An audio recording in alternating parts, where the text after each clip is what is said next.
Hello साथियों, नमस्कार। Welcome to planet 4। दोस्तों, कश्मीर की वादियों में बहते खून की कहानी और उसके पीछे छिपे चेहरों की सच्चाई।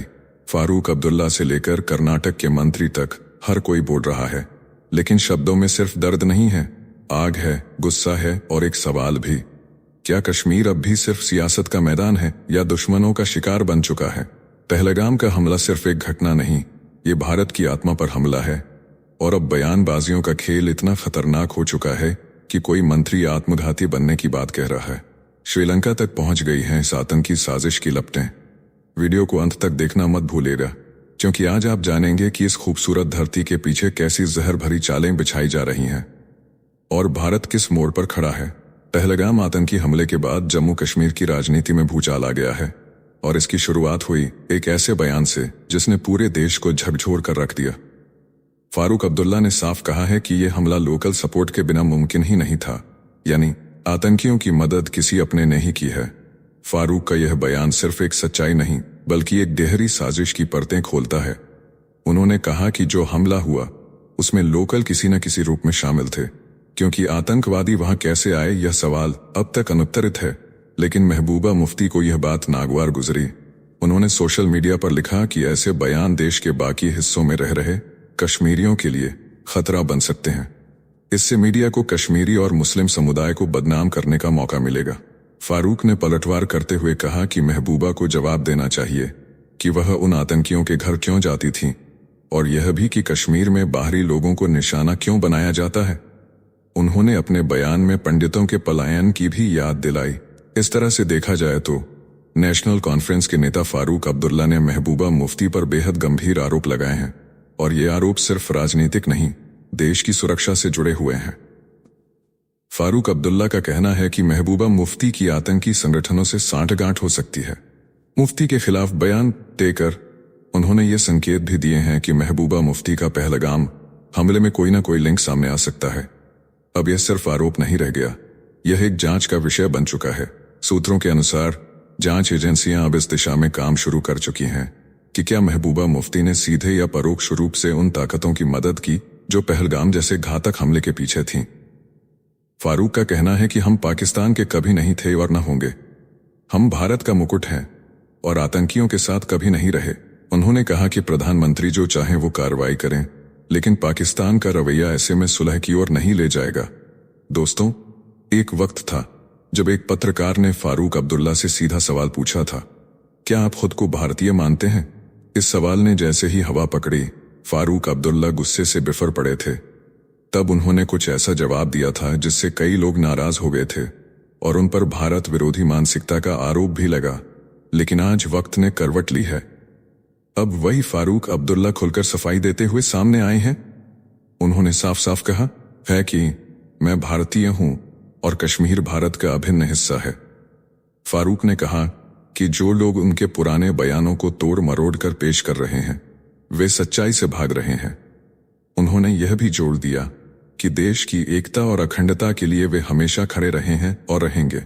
उन्होंने साफ किया कि वह पहले भी मौलाना मसूद अजहर को न छोड़ने की सलाह दे चुके थे, लेकिन किसी ने नहीं सुना। फारूक ने सिंधु जल संधि की भी समीक्षा की मांग की और कहा कि पानी हमारा है तो उसका इस्तेमाल करने का हक भी हमारा है। उधर फारूक अब्दुल्ला ने पहलगाम हमले में मारे गए आदिल हुसैन शाह के घर जाकर श्रद्धांजलि दी।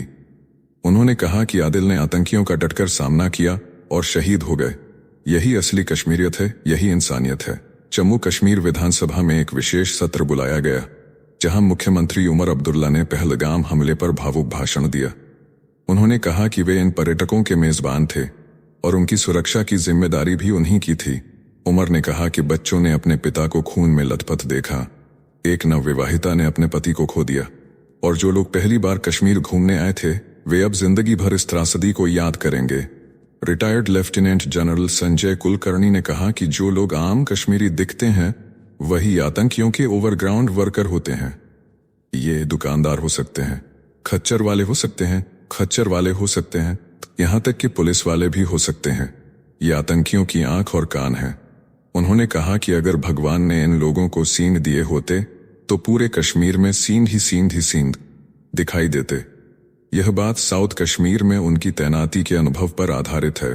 वहीं जम्मू कश्मीर के पहलगाम में हुए आतंकी हमले की लपटें अब श्रीलंका तक पहुंच गई हैं। भारत की खुफिया एजेंसियों ने अलर्ट जारी किया कि चेन्नई से उड़ान भरने वाले विमान में हमले से जुड़े 6 संदिग्ध श्रीलंका के कोलंबो एयरपोर्ट पहुंच सकते हैं। फिर क्या था? श्रीलंकाई एयरलाइंस की उड़ान UL-122 पर चलाया गया सुरक्षा का सबसे बड़ा ऑपरेशन दोपहर ठीक 11:59 पर लैंड हुए विमान की तलाशी में जुट गए श्रीलंका की पुलिस, वायुसेना और एयरपोर्ट सुरक्षा बल। लेकिन छानबीन के बाद भी कोई संदिग्ध नहीं मिला। भारत की ओर से दी गई सूचना पर श्रीलंका प्रशासन ने कोलंबो एयरपोर्ट को हाई अलर्ट पर रखा। चेन्नई एरिया कंट्रोल सेंटर ने चेताया कि पहलगाम हमले में शामिल आतंकी इस फ्लाइट में सवार हो सकते हैं। हालांकि तलाशी में कुछ नहीं मिला, लेकिन श्रीलंका एयरलाइंस ने खुद बयान जारी कर कहा कि उनके लिए सुरक्षा सबसे बड़ी प्राथमिकता है। फ्लाइट की पूरी जांच के बाद ही उसे आगे उड़ान की अनुमति दी गई। इस सुरक्षा प्रक्रिया के चलते सिंगापुर जाने वाली अगली फ्लाइट UL-308 में देरी हुई। इधर इस हमले पर राजनीतिक बयानबाजी भी चरम पर है, लेकिन इस बार जो बयान आया है उसने सियासत की सरहदों को पार कर दिया है।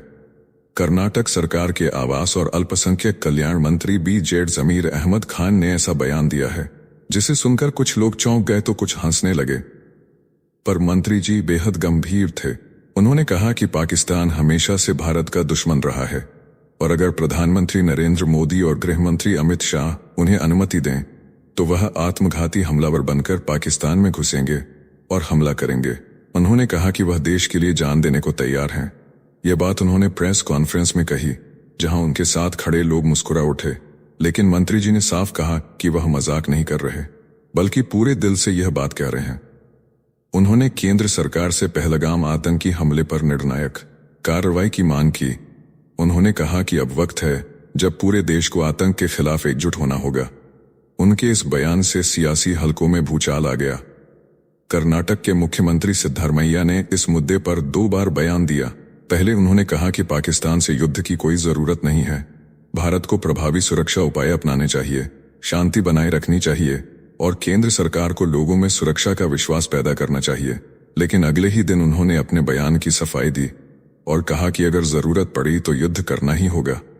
उन्होंने खुफिया एजेंसियों की विफलता पर भी सवाल उठाए और कहा कि जम्मू कश्मीर में पर्यटकों को सुरक्षा देना केंद्र सरकार की जिम्मेदारी थी, जो पूरी नहीं की गई।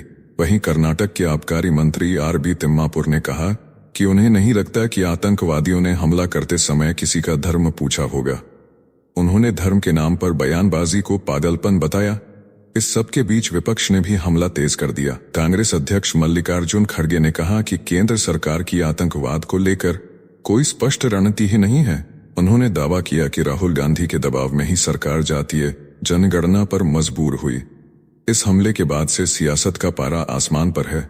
बयानबाजियों के तीर चल रहे हैं और पाकिस्तान पर निर्णायक एक्शन की मांग तेज हो गई है। लेकिन देश चाहता है सिर्फ एक बात, अब शब्द नहीं कार्रवाई चाहिए। जाने से पहले वीडियो को लाइक करके चैनल को सब्सक्राइब कर लें।